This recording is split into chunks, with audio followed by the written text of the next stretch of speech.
Motion in your step. Motivation in your heart. Hello, and welcome to today's Motion and Motivation podcast. We've put together a study guide for everyone. If you need it, you can grab it from the video description. Hey everyone, and welcome to another deep dive. You ready to hear a story that's going to make your jaw drop? I'm ready. Let's hear it. Okay, well, buckle up, because today we're talking about Wirecard. Wirecard. Wirecard, a German payment processing company that went from like zero to hero Okay. and then crashed and burned in a spectacular display of like fraud and deceit. Oh, wow. This sounds juicy. Oh, it is. It's a wild one. And the best part, we're going to use excerpts from Dan McCrum's book, Money Men. Oh, wow. The Financial Times journalist. Yeah, the one who was like instrumental in uncovering this whole Wirecard mess. So we're getting like insights straight from the source. That's incredible. I can't wait to dive into this. Me too. So let's unpack this whole thing, starting at the very beginning. Yeah. Okay, so Wirecard, it all began in the late 1990s. Okay. And those early days were, let's just say, a little less than glamorous. Oh. Yeah, they were kind of like the go-to payment processor for the seedier side of the internet. Oh, okay. So like gambling websites, Yeah. adult content, that kind of thing. Exactly. Not exactly the image you'd picture for a company that would eventually become like a global fintech star, right? Yeah, that's quite a transformation. Right. And get this. They even exploited legal loopholes and miscoded transactions to operate in the U.S., Wow. where, online gambling was either illegal or like in this super gray area. They were playing with fire from the start, it seems. For sure. But you know what? It kind of paid off, at least for a while. Yeah. Especially during like the poker boom of the early 2000s. Ah, right. When online poker was huge. Huge. And they were processing like tons of money. Help me see. And that's when some of the key players in this whole saga, they enter the picture. Okay, like who? Okay, well, Yeah. one of the most intriguing figures, it's got to be John Marsalek, Jan Marsalek? Wirecard's COO. Okay. But here's the kicker. He would later turn out to have some very interesting connections. Really? Yeah, to intelligence agencies. Oh, wow. Yeah, talk about intrigue. No kidding. So we've got this Jan Marsalek guy, and who else? Okay, then there's Marcus Braun, Marcus Braun. the CEO. Right. He was super interesting. He kind of cultivated this image of being like super optimistic, almost to a fault. Interesting.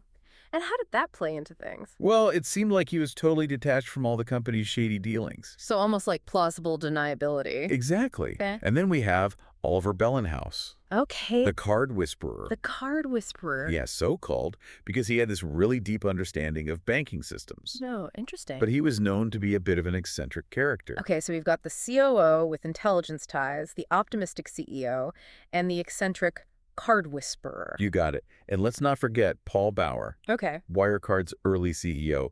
He's the one who kind of steered them into the world of online gambling. Right, right. And then eventually he took the company public. Okay, so we've got this cast of characters, Okay. a business model that's already like walking a tightrope. Right. Tons of money flowing through the system. What could possibly go wrong? Uh-huh. Exactly. But seriously, were there any red flags early on? Oh, absolutely. There were signs. Like what? Well, one of the earliest and most curious cases involved a supposed customer Okay. based in Bahrain Uh-huh. called Ashazi Services. Ashazi Services. Yeah, and get this. They accounted for a significant chunk of Wirecard's revenue. Really? Yeah. But when journalists started digging into it, it seemed like Ashazi might have only existed on paper. Wait, so they were making up customers? It's audacious, You think right? It's bold. It is. And then there was this U.S. law in 2008 that cracked down on online gambling. Okay. Most companies backed off, but not Wirecard. Oh.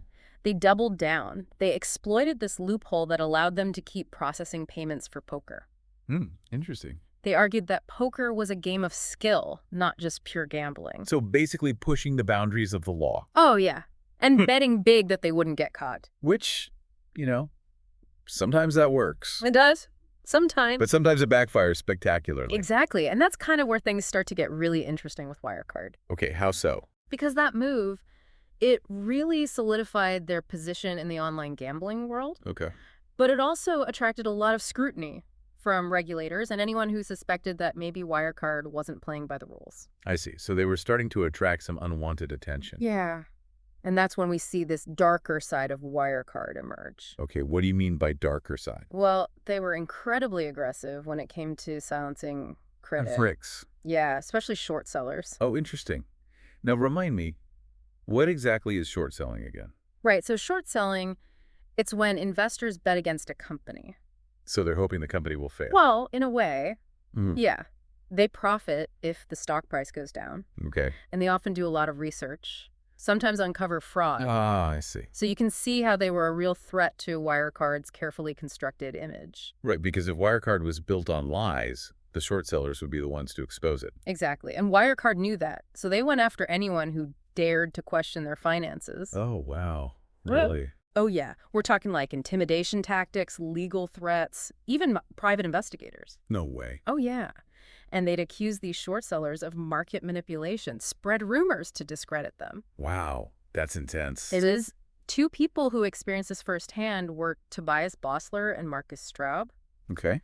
They raised some concerns about Wirecard's financial reports. Oh. They immediately became targets. Like they were threatened? They faced intense pressure, threats.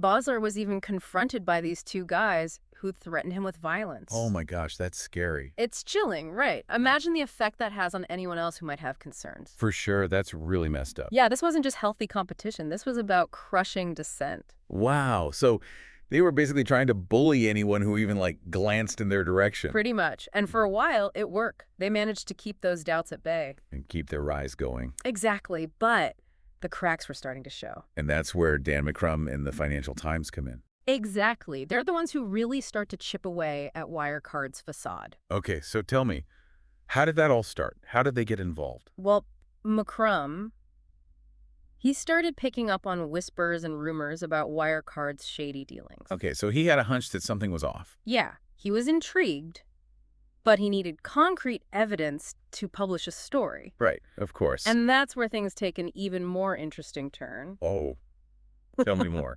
Well, the first major attempt to expose Wirecard, it came in the form of this document called the Zatara Report. The Zatara Report. Yeah, it was published anonymously, and it detailed alleged money laundering and accounting irregularities. Whoa, so like an explosive expose, but nobody knew who wrote it? Exactly. That was the problem. It raised serious questions. But without a clear source, it was hard for journalists to take action. So it was like a bombshell that nobody could verify? Exactly. That must have been frustrating for McCrum and his team. For sure. But the Zatara Report wasn't their only lead. Oh, there was more. Oh, yeah, there was more. A group of amateur investigators. Wait, amateur investigators? Yeah. You're kidding, right? Nope. Driven by a sense of justice and this desire to solve the puzzle. So regular people basically taking on this corporate giant. Pretty much. This is amazing. Right. Two guys, they went by the names Matt Earl and Roddy. Matt, Earl, and Roddy, okay. They were regular people who just felt that something was off about Wirecard. And they decided to do something about it. They did. They uncovered this network of shell companies and individuals facilitating questionable payments. Wow. They even found evidence linking Wirecard to this company in the UK that basically created shell companies for the purpose of hiding the flow of money. That's incredible. Yeah. So they were like financial detectives piecing together this intricate web of deception. You got it. And Wirecard was not happy about it. I bet not. So what did Wirecard do? Well, things escalate pretty quickly. Wirecard ramps up their efforts to manipulate the media, In what way? planting false stories, Yeah. leaking confidential information. They even resorted to surveillance to keep tabs on their critics. Are you serious? Surveillance? Oh yeah, this is getting serious. It's like something out of a spy movie. It sounds like it. The pressure's mounting, Wirecard's starting to unravel, but things are about to get even more complicated. Okay, I'm on the edge of my seat here. What happens next? Well, you'll have to stay tuned to find out. I definitely will. Yeah. So last night we were talking about all the shady stuff Wirecard was doing to silence their critics. Oh yeah, the intimidation tactics, the surveillance. It was pretty wild. Wild's an understatement, right? Yeah. It's crazy how far they were willing to go. Hmm. But anyway, remember those three mysterious partner companies we talked about? Oh yeah, Alam, Senjo, and Paisley. Right, those guys. Mm. They become like the focal point of this special audit. Oh right. Conducted by KPMG. Mm-hmm. Back in 2019. Okay, so KPMG gets called in to take a closer look after the FT starts publishing their stuff. Yeah, basically, Oh. they were brought in to try to get to the bottom of all the red flags. Makes sense. So what did they find?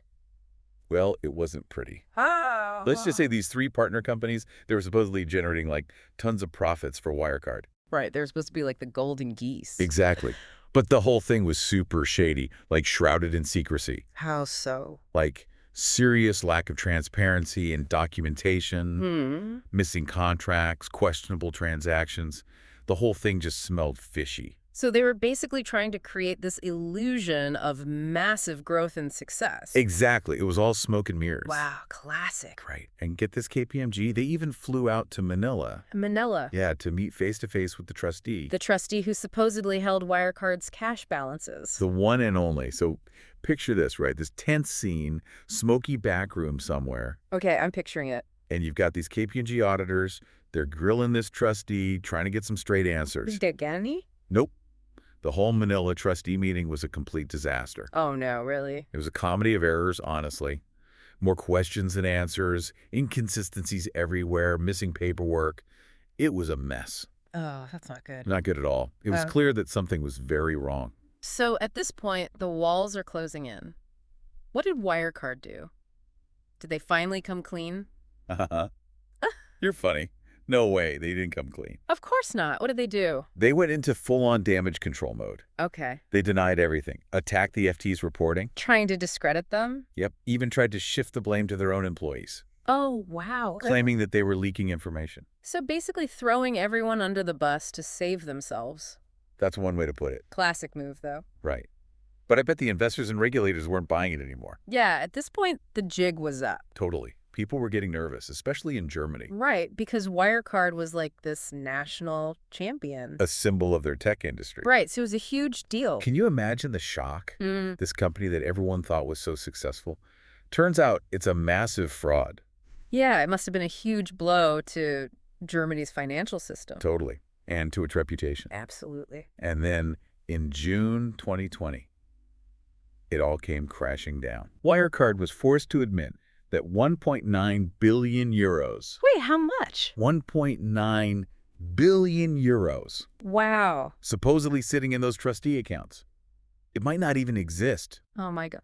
That's like saying you have $1 million in your bank account and then realizing you've just been looking at a fake statement all along. Exactly. Yeah. That missing 1.9 billion euros. It was the final nail in the coffin. It sent shockwaves through the entire financial world. Big time. Yeah. So what happened to the people at the top? Did anyone face any consequences? Well, let's just say the House of Cards had finally collapsed. Okay. Marcus Braun, the ever-optimistic CEO, he resigned. And what about Jan Marsalek?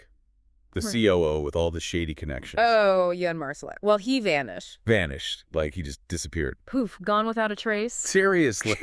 What happened to him? That's $1 million question, or should I say the 1.9 billion euro question. Right. Marsalek's disappearance is a whole other chapter in this story. It was like something out of a spy novel. I know, right? A high-ranking executive with ties to intelligence agencies disappears right before a massive scandal breaks. It's crazy. So Braun resigns. Marsalek disappears. What about everyone else? Well, the fallout was immense. Investigations were launched in multiple countries. Okay. And key executives were arrested. Including Oliver Bellenhaus. The card whisperer himself. Yeah, they got him. And what about Marcus Braun? Did he manage to escape any consequences? Not quite. He was arrested and charged with fraud, market manipulation, breach of trust. So Braun is facing the music, but Marsalek is still out there somewhere. Living a life of intrigue, I guess. It's just wild how this all unfolded. Wirecard goes from being this shining star of the fintech world to a cautionary tale of corporate greed and deception. And there are still so many unanswered questions. Like what? What happened to the missing billions? Where is Jan Marsalek hiding? And will those responsible ever face true justice? Those are the questions that everyone's asking. But beyond all the juicy details and the intrigue, there's a bigger picture here, right? What can we all learn from this massive failure? From a regulatory standpoint, but also as individuals. That's a great question. And one we should definitely explore. Yeah, it's almost impossible to believe they got away with it for so long. Right. I know. It really makes you think. Who else was involved? Were there like banks or auditors who knew what was going on? Or were they just totally fooled too? Yeah. That's what investigators are still trying to figure out. It seems like it would be really hard to pull off something this big without some help from the outside. Right, like how could they have orchestrated all of this completely on their own? So you're saying there might be more people who are implicated as the investigation goes on? It's definitely possible. Wow, so some big names in finance might get caught up in all this. Potentially. Think of it like this, the Wirecard scandal. It's like a giant spider web. The more you pull on one strand, the more connections you find. That's a good analogy. Right. And we've only just started to untangle this whole mess. So I think there are definitely more revelations to come. This whole thing has really shaken things up in the financial world. I mean, it makes you question everything. Everything, yeah. The integrity of the markets, how effective the regulators are, even the idea of trust in this digital age. It's a big deal. Like if a company like Wirecard, with all its supposed success and sophistication, if they could be built on a lie, what's stopping this from happening again? It's a wake-up call for sure. And not just about Wirecard, but about the entire system that let this happen. Right. Investors need to be way more skeptical. Regulators need to be more on top of things. And companies, they need to actually care about ethical behavior. Prioritize that above everything else. Exactly. Transparency and accountability. Those are crucial. Yeah. Otherwise, we're just setting ourselves up for more of these disasters. It's pretty scary when you think about it. But it's not just about the big players, right? Yeah. What about everyday people? Regular people. Yeah, people who use these financial systems, invest their hard-earned money. What can we learn from all this? Well, it's a reminder that we can't just believe everything we see and hear. We can't just take things at face value. Exactly. If something sounds too good to be true, it probably is. Right. We have to be critical thinkers, do our own research, be wary of companies that make promises they can't keep. Don't get caught up in the hype. Don't just blindly trust the numbers. Like that saying, if you're not paying for the product, you are the product. Exactly. We need to be aware of who's profiting from our transactions, from our data. And this whole thing also shows how important it is to speak up if something doesn't feel right. Whistleblowers are so crucial. They hold powerful people and institutions accountable. And they often face a lot of pressure, personal risk. But they can expose wrongdoing and prevent even more harm. Exactly. So if you see something shady, don't stay silent. Don't look the other way. Say something. Even if it's scary, even if it feels risky, speaking truth to power is so important. So the Wirecard scandal, it's this huge reminder that even in the digital age, basic principles still matter. Honesty, integrity, accountability, those are more important than ever. Couldn't agree more. Well, this deep dive into the Wirecard saga, it's been quite the journey. A wild ride for sure. We've seen all the layers of deception, met some fascinating characters, gotten a glimpse into this dark side of the financial world. And it's not over yet. Right. The investigation is still ongoing.